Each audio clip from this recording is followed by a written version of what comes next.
Hello, everyone. I am sorry to disappoint you. It is Brandon Lewis, the guy with the nasally, raspy, redneck voice, unlike the dulcet tones of Mr. Michael Yaffee. Yaffee is out, as you know, spending some time with family this week. And on line number one, I think that we have we got chairman of the Republican Party, Gail Greene, who's done a smash-up job and in her bid for election, despite having every establishment candidate working against her, and every endorsement trounced the establishment 3-1 in a convention. Tell us what's going on in the Republican Party for those out there who want to get engaged but don't know how.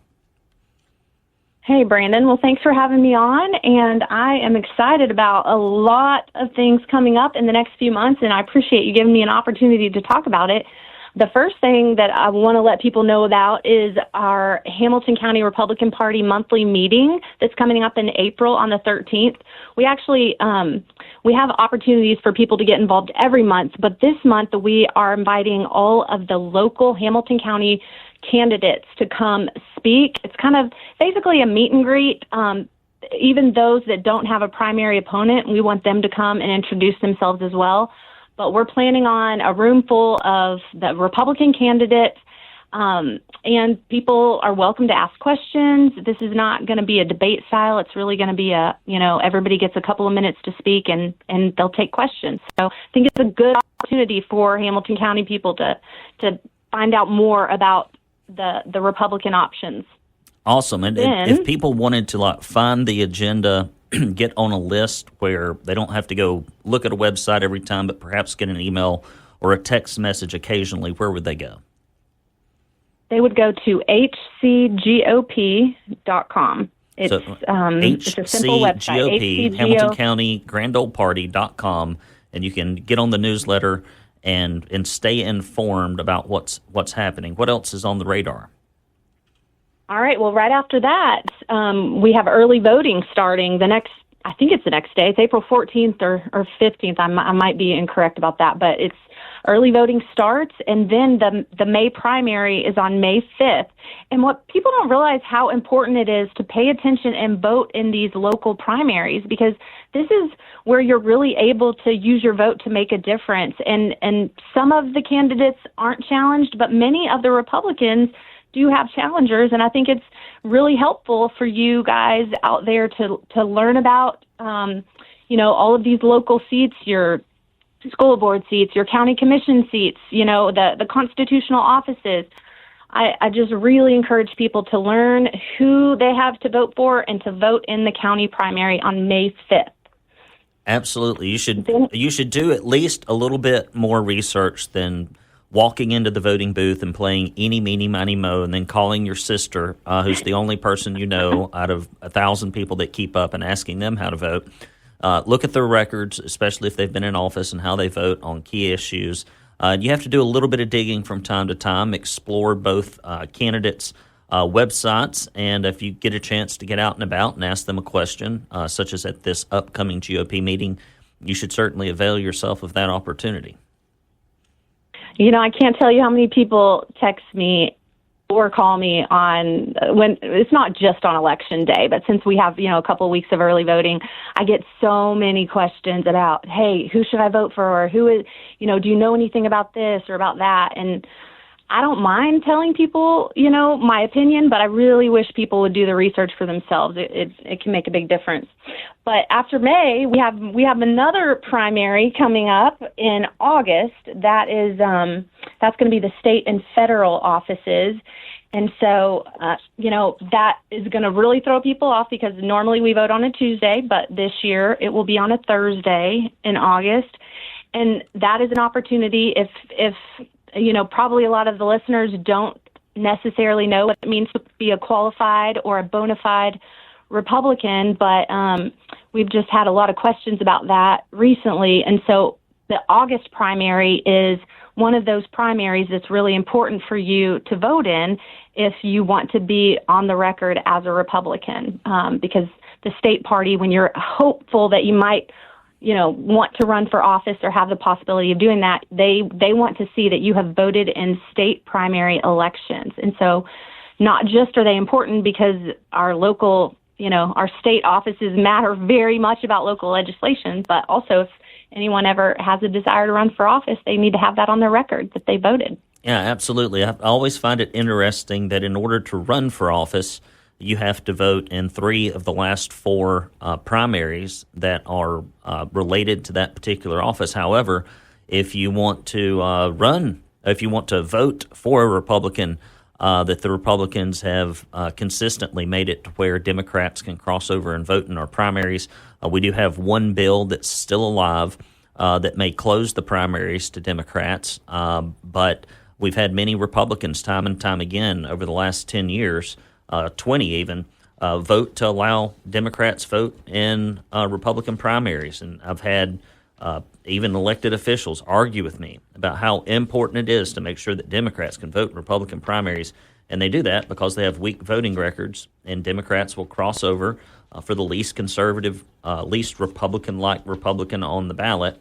And so that's something we've been fighting. We've got a little bit of hope that may happen this year, but we've already seen one bill that would have made that happen be voted against by Republicans in committee, and it's the same bad actors, the Paige Walleys and the Todd Gardenhires of the world, that are doing that. So we are hopeful. Well, I'm hopeful as well, and I will tell you that the county executive committee, which is the local Republican Party leadership, we actually voted to pass a resolution in favor of party registration because overwhelmingly we were hearing from Republicans in Hamilton County that were tired of Democrats crossing over and trying to influence our Republican primaries. So we voted overwhelmingly in favor of that resolution, and so it did pass. Did you have any dissenting votes on that resolution to keep Democrats out of Republican primaries, or any no votes, people that just refused to vote? We did. We actually, I believe there were maybe 1 or 2 people that weren't in attendance at the meeting that didn't vote at all, but there were people that openly voted against closing the primaries. So who would that have been? I know for sure our 2 SEC county or committeemen, David Queen and Ken Meyer, both voted against that resolution. I think they may be the only 2 who voted against it. Well, that's interesting because David Queen is running on the August ballot. If you're out there, you'll see this weird option to vote for your SEC member, your state executive committee member. And you will see David Queen on the ballot, and David Queen thinks that Democrats should be allowed to vote in Republican primaries. And if I recall, Mr. Queen is also the same individual who voted against or didn't vote at all in support of Bo Watson's legislation to keep illegal aliens out of Hamilton County schools. And so if you really like Democrats voting in Republican primaries, if you really like illegal aliens getting taxpayer dollars and crowding the schools, David Queen is definitely your candidate. However, you will not see him probably ballyhoo those votes as being a reason for you to vote for him. But if you see him out and about, you should certainly inquire as to why that's the case. I would say that you are correct on that second vote as well. So it's interesting that people, I don't know, understand if elected officials just, they know how people want them to vote. They just don't care because they think that they'll never find out. And the local county executive committee, we are not the only ones who have voted in favor of party registration. Actually, the state executive committee, which both of those gentlemen serve on, they have also passed multiple resolutions in favor of party registration. So I think it's interesting that they would continue to vote against that. Yeah, it is rather odd, but I appreciate you coming in and giving us some highlights on what's coming up, and also a little bit of informational session on how you would think a Republican would typically vote. Doesn't always mean that they will, which means you have to stay informed before you go to the polls. Ms. Greene, I appreciate you calling in today. Hey, Brandon, can I have put a plug in for a couple of other things real fast? Yeah, go ahead. Time? Okay, awesome. We would love for anyone who's listening and interested in being a poll watcher, which is someone who would go as you would be a representative of the Republican Party, helping us watch the polls and make sure that our election integrity here in Hamilton County is strong and secure. We would love for you to reach out to HCGOP at hcgop.com. So that's the same as our website, but it's our email address, which is hcgop at hcgop.com. Anyone who's interested, please email us, and it is very easy to be a poll watcher, and we would love to have you. Also, we wanted to encourage people to mark their calendar for June 20th. That is going to be our Lincoln Day dinner, and this is our biggest fundraiser of the year. It's the biggest gathering of Republicans in Hamilton County. There will be so many elected officials there. I think all of the gubernatorial candidates will join us. It will be a really amazing night. We have secured a speaker. I'm not going to announce that yet, but I just want everyone to be thinking in that direction. It's June 20th. Please mark your calendar, and we will be announcing all the rest of the details very soon. All right, dear. I can't think of a better way to close out this segment. We got plenty of opportunities for you to get engaged and involved in the Republican Party here locally to make sure that it actually stays conservative. We got a couple of texts in here on the text monster.